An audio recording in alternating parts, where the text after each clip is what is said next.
네, 경찰이 이명희 이루재단 이사장을 출국 금지한 가운데 한진그룹이 이 이사장의 갑질 의혹에 대해서 반박하고 나섰습니다. 한진그룹은 폭행 일부를 인정하지만 대부분의 갑질 의혹은 사실이 아니라고 전했습니다. 관련 내용 최진영 변호사와 함께 살펴보겠습니다. 어서 오십시오. 네, 안녕하십니까? 네, 앞서 저희가 잠깐 말씀을 해드렸습니다만 한진그룹이 이명희 이루재단 이사장과 관련한 갑질 의혹에 대해서 A4 용지 5장 분량의 아주 긴 해명 자료를 냈는데 이 내용도 좀 정리를 해주시고요.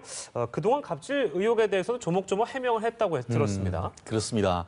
말씀하신 것처럼 오늘 그 한진그룹 차원에서 이 부분에 대해서 해명 자료를 냈는데 A4 용지로 4장 정도에서 전체적으로 4가지 정도의 혐의에 대해서 한 18가지 부분을 아주 조목조목 그 반박을 했습니다. 네. 결론적으로 말씀드려서 그 언론에 굉장히 그 많이 알려진 이른바 이 인천에 있는 호텔 현장에서의 어떤 그런 그 폭행이나 이 사건, 그와 같이 물증이 있는 그 부분에 대해서는 죄송하다라고 얘기를 하면서 사과를 하지만 그것 이외에 지금 나머지 이제 평창동 자택에서의 어떤 그런 가정부라든가 어떤 그 인부에 대한 폭행, 그리고 또 그 이 경영 관련된 문제, 또 그 제동 목장에 대한 문제, 이 부분 나머지 부분 같은 경우에는 대부분 다 어떤 일정 부분의 어떤 사실은 인정하지만 그 취지가 다 다르다라고 해서 실질적으로 어떤 그 의혹을 다 부인하는 그런 상황으로 벌어졌는데요.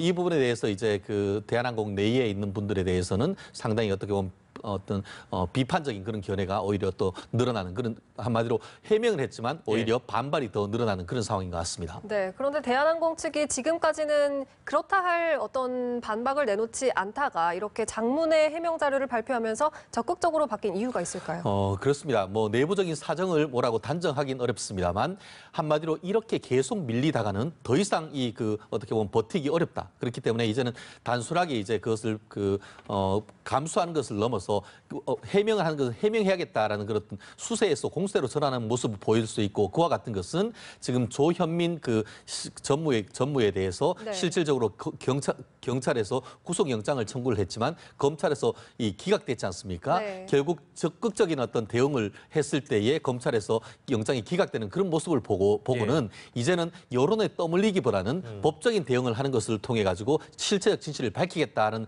그런 내용인 것 같은데 다만 이 부분에 대해서 어떻게 보면 본인이 억울한 점을 해명하는 것은 맞습니다. 그렇지만 그런 것이 그룹 차원에서 어떻게 보면 내부적인 어떤 개인의 어떤 직책이 있지 않은 사람에 대해서 이와 같이 해명을 해주는 것이 맞느냐 하는 또 하나의 어떤 권력적 갑질이 아닌가 하는 비판이 있을 수 있기 때문에 여론의 추이를 좀 더 지켜봐야 될 것 같습니다. 네, 경찰이 이명희 이사장을 출국 금지 조치를 했는데 도주할 우려가 있다고 봐서겠죠?